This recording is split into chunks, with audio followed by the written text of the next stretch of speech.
you have a tryptophan hangover on this Black Friday?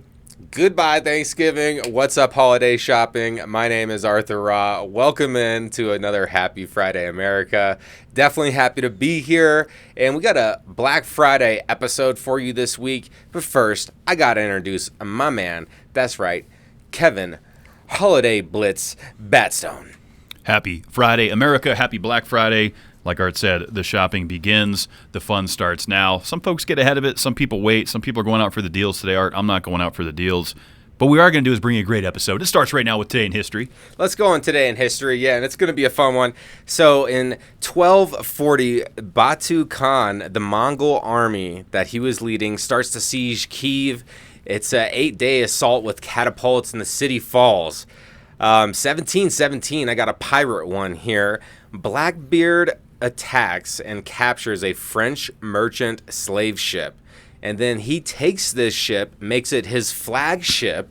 So this is his biggest one. Now he equips it with 40 guns and calls it Queen Anne's Revenge. So that's kind of an interesting one. And then a milestone moment for human rights, I will say, when New Zealand became the first country to have a national election where women could vote, and that was in 1893. So that's a milestone moment for humanity. Way before America. Way before.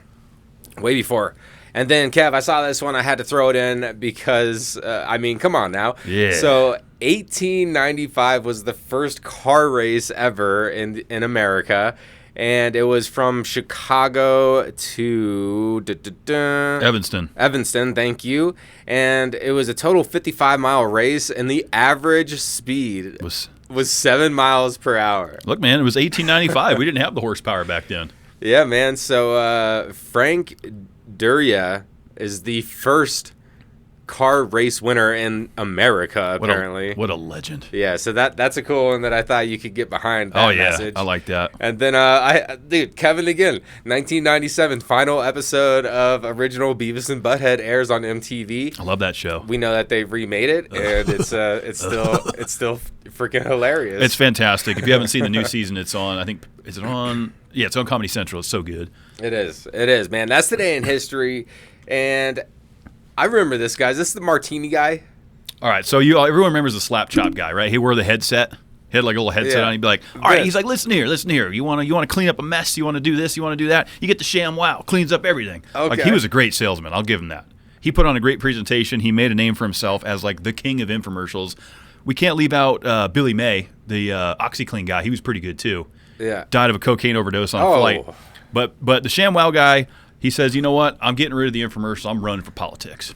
Okay. So he has officially entered the race in Texas's 31st district as a Republican. He's going to challenge the longtime incumbent John Carter for that Congress seat. And I wonder how many votes, just based on him being the previous ShamWow guy, that he's going to get coming out of the gate. Politics is a messy area to step into, of course, but if you already have a little bit of public experience and you got something to carry in, he says, hey, man, this is what I feel like I need to do. I've always felt like I need to help the people. He helped us with the slap chop. He helped us with the ShamWow. Now he's going to try to help people in 31st District of Texas. So wait, it's Vince. Is this Vince with the slap chop? Yeah. Dude, that remix of the slap chop, slap chop. Yeah, that's one of the best. It's one of the best. If you're not a YouTube vet, and thank you YouTube, you're a great partner.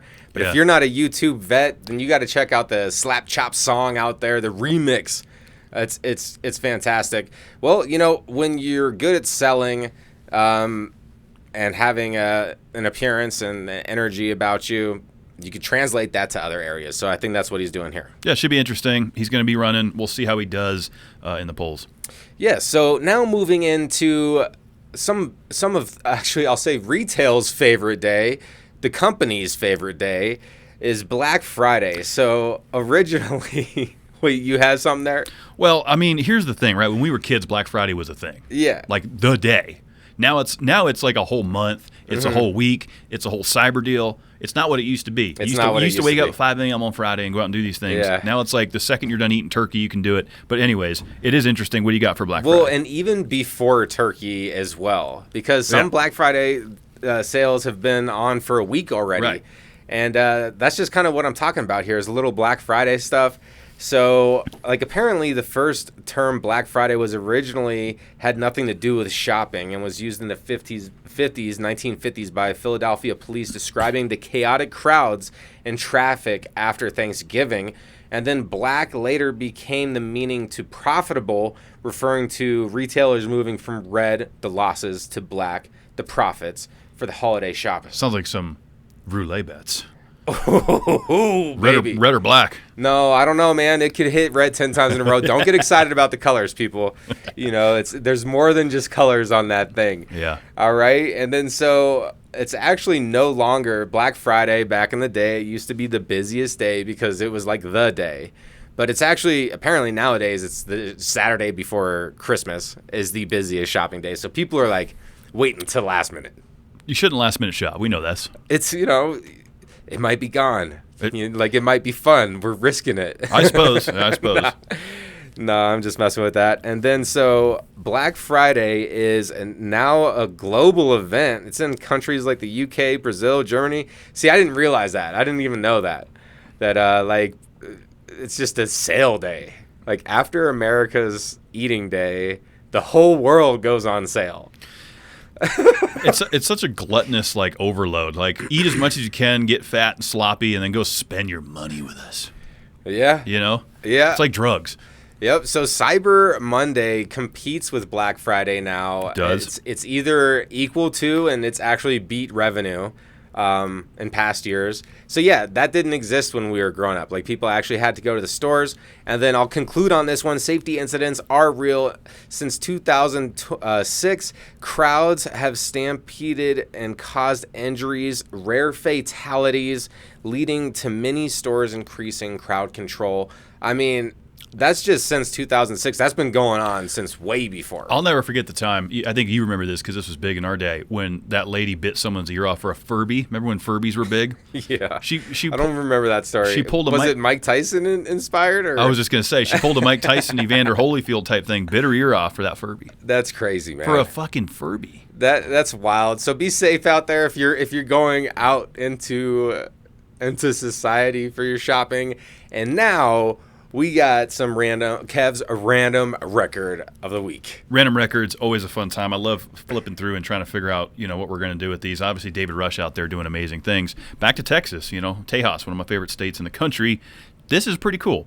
So a 95-year-old Texas man has been driving the city bus for 27 years, and he was just named the oldest by Guinness Book of World Records. He's out of Wichita Falls, which is where our good buddy John Rinke he resides down there. Okay. Shout out Rink. Cool guy. Super cool guy. So Raymond Hagar is his name. Also a super cool name. Let's go Ray Hagar. That is a cool name. Yeah, let's go Ray Hagar. He was 94 years old and 176 days old when this status hit as the oldest bus driver of all time. He loves it. He goes out. He gets to interact with people. It keeps him young, right? Because a lot of 95-year-olds, what are they doing? They're sitting on their recliner with a blanket. They're not doing shit. This guy's out there driving people around, staying young, feeling good, and he's now the Guinness Book of World Record holder for the oldest driver. It might just be one of my favorite records of the week. Yeah, Ray Hagar. That I've heard in a while. Yeah, he's killing it. I mean, that you've been taking, like, what did he do his whole life? Like, what was he eating? Well, you got to think, he's only been driving for 27 years, so he started when he was, like, late 60s. Yeah, but what was he eating? Because, like, if he's still cognitive, he's, like, able to be sharp enough to drive passengers. Yeah, because it's not just about driving. Like, you're responsible for passenger endorsements. Mm-hmm. You got to stop. You got to pick these people up. You got to keep track of what's going on. It does take a pretty cognitive mind. There's people our age that can't drive a damn bus. Yeah. People our age that can't drive a car. That's facts. That's facts. You got to keep your license when you get it. You got to keep that. You got to use it or you'll lose it, I guess. But I thought this was a pretty fun record. So Raymond Hagar, I hope he has a fantastic holiday coming up here, celebrating this record. How cool. Absolutely. That is so awesome. I like that. And next, we're jumping into the Would You Rather. We had a Thanksgiving Would You Rather last week. Kev, why don't you give us that recap on that? Yeah, so we asked the viewers, would you rather have a perfect turkey and the most okayest sides? Yeah. Or the most okayest turkey with perfect sides? Mm-hmm. It's the best way to describe it. I obviously went with the turkey because, I said it's the centerpiece. You did? You went with the sides. I did. And I think we know where America went. The sides? The sides. Nice. 100%. Thank you, America. Everybody went with Arthur except me. 100%? Yeah. Oh, shit. But you know what? I'm sticking with the juicy turkey, man. Hey. I got to have it. You did that last week. I made green bean casserole yesterday for the family. It turned out great. It was a great side. Great. Excellent. You know, super juicy. Had to put a little bacon in there to add a little extra flavor. Kind of yummy. That was my responsibility this year. It was a great side. But the turkey, it's still the centerpiece. Well, I will say there was that one turkey that you made, what was that, 2 Thanksgivings ago? Spatchcocked it. I usually spatchcock it. And I every think year. I brought you in a spatchcock batstone or something like that. Spatchcock batstone, yeah. Yeah, I think I did that. But either way, today's Would You Rather is going to be about Black Friday. And I'm going to go ahead and say we're keeping it nostalgic on this. So there's no cyber buying anything, okay? We're just going to pretend that there's no discounts online, nothing at all like that. So on this Black Friday, would you rather score every item on your list for everybody for Christmas, everything you want to buy at 50% off? So you're getting it all at 50% off. But you got to be in lines all day. Like it's an all-day event. Or would you rather be in and out in a jiffy, super quick, whoosh, whoosh. So no lines, no waiting, and you're only getting 5% off on everything. So either big savings, but you use the whole day doing it, or super small savings, but efficient time saving. I don't know. Which one you going? Well, I'm not a huge shopper. Mm-hmm. But if I'm thinking about this efficiently, we say time is money. So obviously if you get everything instantly with no lines, 5%, you get more items with a smaller discount, but in the end you probably end up spending more money. So if I'm looking at this from a budgeting perspective and like a realistic, hey, how do I save money but also get the most bang for my buck? Yeah, I might be waiting in line for 3 hours for this item, 4 hours for that item, but I'm getting it half off and I'm buying less items. So I'm going with the 50% off and waiting all day. Yeah? Okay. I was thinking the same thing, man. I'm taking 50% off. I'm making a day out of it. Like I'm planning on it.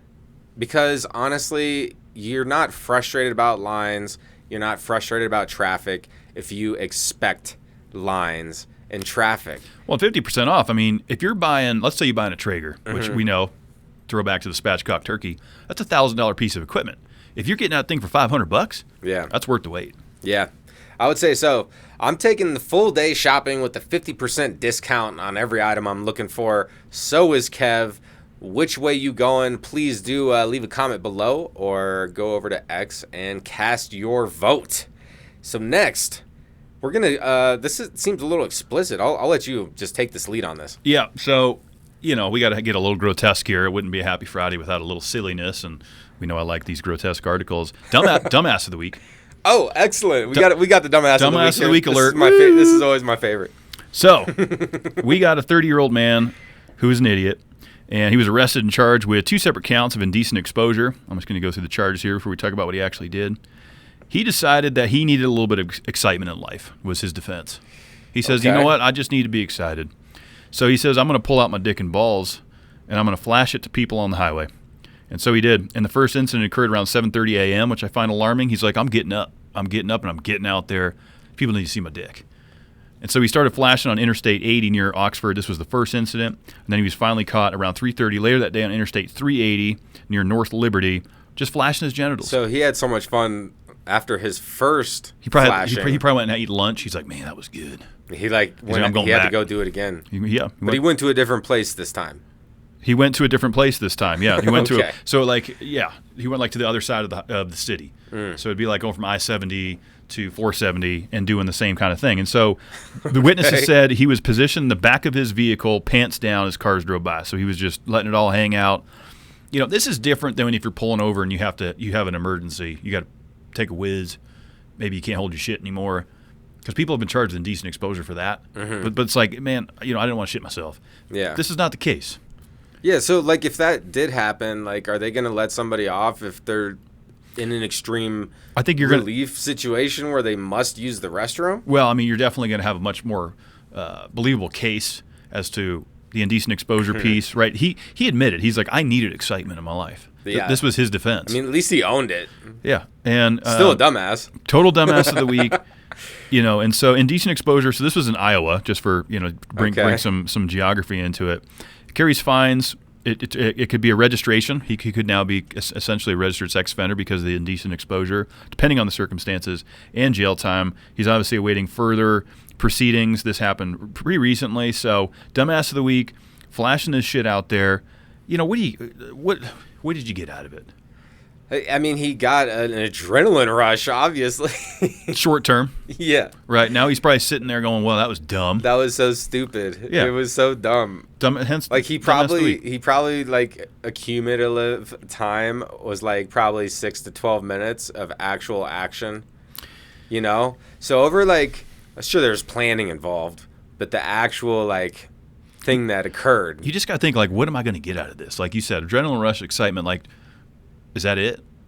I mean, dude, some people are such slaves to like being tied into devices and their jobs and not having a mission. He's like, I just want to go do a cock-a-copter. They don't have a mission. They wanted to cock-a-copter over the freeway. Well, don't recommend it. Dumbass of the week. Dumbass of the week. Had to work in a little bit of ridiculousness on this Black Friday. Art, you have more Thanksgiving things coming our way. Hey, you had a good Thanksgiving. If none of these things happened to you yesterday. So, with the Thanksgivings, families get together. There's all this, there's a lot of great moments, but some things can occur as well. So, I don't know how true all these stories are, but we scoured through the internet and found some ridiculous Thanksgiving stories that... Well, you did. I didn't. That may or may not have happened. Yeah, me and ChatGPT, we scoured through the internet. So the turkey fell apart mid-carry is one of these stories where a perfectly roasted turkey, and I gotta say, if this thing actually fell apart like this, it must have been cooked to perfection. Because, like, it just, like, kind of wiggled around and, like, fell apart or something is what this story is saying. And then the guests ended up ordering pizza, and then they called it Pizza Thanksgiving, and then it turned into like a new tradition. I bet people do that. People get like Chinese Thanksgiving and stuff too, or the Chinese Christmas. So, look, sometimes the food is great. Sometimes you might have a bad dish, and if everybody eats the bad dish at the same time, it's normally going to affect our digestive systems at the same time as well. Ooh, so, like food poisoning? Yeah, so potential toilet queues at family residence because of a spoiled side. The side. Yeah. See, that's why you need the perfect sides. You do need the perfect sides. But if you don't have the perfect turkey, fell apart. Yeah, so just imagine like you're queuing up. Now your family's queuing up outside the bathroom, waiting in line. Yeah, everyone's waiting their line, trying to be patient. You just hope that you have a multi-toilet home at that point. I mean, I'd probably go outdoors at that point. You got animals stealing the turkey. Like I can see that. Getting everything ready. It's all prepared. You see, animals know they're not going for the sides; they go for the bird. That's what they want. It's probably the healthiest thing. Like depending how it's brined. True. Salty. But they're seeing that. They see the humans are gone, and then they take it. They're eating it underneath the table. Yeah, I can see that. And then I don't know how true this one is. They're saying like there was like a centerpiece. I'm like, I don't know what a decorative gourd is. Well, a gourd is like you kind of have it with like a cornucopia. It's a decorative piece. A gourd is it's not a pumpkin, but it's similar to it. So it's it's something that could like decay and have mold. Oh, for sure. Okay, so maybe this is true because it's saying that one of those gourds exploded. I could see that. Like in the middle of a table. And it probably smelled horrible. Yeah, smelled horrible. Like paused dinner. I believe that the food was okay. Because it sounds like they just had to pause dinner and do a ventilation and Febreze attack. Exploding gourds. Yeah, dude. So, Thanksgiving could have went a lot of ways for you. And, the drunken gravy incident? What is this? Yeah, who knows? This might just be an urban legend. This is ridiculous. But someone mistook vodka/white wine for broth when making gravy. So then what? Someone really fucked that up. Can you make gravy with vodka? Like, or they... You could, but they, you really got to be pretty fucked up to do that. Yeah, they were probably already drinking. Oh, for sure. And it was just a result of already being drunk. Yeah, that's a major fail. Hey, so Thanksgiving can be fun, but so can watching old movies like Mrs. Doubtfire, man. I love that movie. Brings back some memories. We did a podcast here in Denver, Colorado with Molly Smith called Did That Age Well? And it's a great show, free plug for her. Oh, hell yeah. Check it out. Yeah, she's great. She revisits old films, and she features it on for the Mrs. Doubtfire movie, which is one of my favorite movies of all time. And so that led me to this article. Well, that didn't lead me to the article, but it inspired me to want to talk about this article. So Mrs. Doubtfire, everyone knows, he gets divorced. She won't let him see the kids. They try to hire a nanny, so he dresses up, right? Well, this is a little bit of a different scenario here. So a 56-year-old man living in northern Italy, his mother passed away in 2022, it's about 3 years ago, and she was receiving a pension at the time that was tied to the family property. And so, obviously once you're deceased, you no longer receive those things. It goes into different things to the estate, and there's legalities behind it. So he decided to dress up. If you hover your cursor over that link art, you'll be able to see a picture of this. It's absolutely ridiculous. He started to dress up like his mother to continue to receive payments, to receive these pension payments. Obviously, they started to smell that things were getting a little bit ridiculous when he was confronted like, hey, man, like, what's going on here? Yeah, let's get a look at that. It looks pretty close. He really went all in on this. It looks pretty close. But as soon as he was questioned about it, he gave in. He's like, yeah. Oh, yeah, it was me. And so it led to this big investigation. And what's unfortunately very disgusting about this is that when the search warrant happened to go into his house, because this is a fraud case, they found his mother's mummified body hidden in a room in this house. Oh. So, like, he really took this thing to a... What do you mean? Like, he wrapped it? Or, like, the corpse was just... It naturally mummified? Yeah, it got disgusting, over time. And so, look, he's under investigation for benefit fraud, impersonation, fortifying documents, obviously conceding a corpse. So this is actually a pretty dark article when you think about it. For money. Because he didn't want to be responsible and go show up and earn it? Yep. So he hid his mom's body and pretended to be her to receive payments. Yeah, this kind of seemed fun when we were talking Miss Doubtfire, at the very beginning. It was a fraud, though. This took a dark turn, man. Well, I mean, Mrs. Doubtfire was a fraud too, but it was at a little bit of a happier ending than this. Yes. This is pretty unfortunate. That is unfortunate. I guess the like lesson here is to lean into responsibility and just take care, just handle your shit, Pretty much. I mean, to throw someone's corpse. And moms? I mean, obviously it's terrible that it's your mother, but anybody. Come on. And trying to impersonate them? That's weird. Because as far as they knew, she's still alive. They're still collecting payments because here I am, I'm her. That's weird. It's fucked up. So kind of closing on a little bit of a dark article this week. It's Black Friday. Things get dark sometimes, Hey, well, that's the truth about this reality. We have to make it fun. Like, it's a crazy world that we live in. It's wild, and it's our choice to actually choose to enjoy it. We have to choose to have fun. Choose one making you better feeling. Yeah. Huh? What? Get yourself a bag of chips the size of Texas. Yeah. Enjoy that life. Look, make a. Do you like Thanksgiving sandwiches, like leftovers? Do you do like turkey sandwiches? Yeah. See, I'm not a big turkey sandwich guy. Put the mashed potatoes on the sandwich. And then the cranberry sauce. Dude, put it all on there. The casserole on the sandwich. Green bean casserole on the sandwich. Yes. I don't want the sandwich. Dude, go get some French bread. You do an open face? You ain't closing that. You could open face that? With gravy. You could open face with gravy. No vodka gravy. No vodka gravy. We going brown gravy, or are you a country gravy guy? Oh, breakfast country. That's good shit. Thanksgiving brown. Come on, man. Yeah. Brown gravy all the way. That's the thing that always runs out, though. When you're eating your leftovers today, you're going to go, damn it, there's no more gravy. And everything gets dry. Hey, well, you know what else runs out? Time, and that's us for this week. Thank you so much for tuning in to Happy Friday, America. Check us out on all the socials. Have a good time this weekend with all your shopping. Yes, have fun. Put up the Christmas tree. Enjoy yourselves. Enjoy your family. Be good to yourselves. We'll see you in December.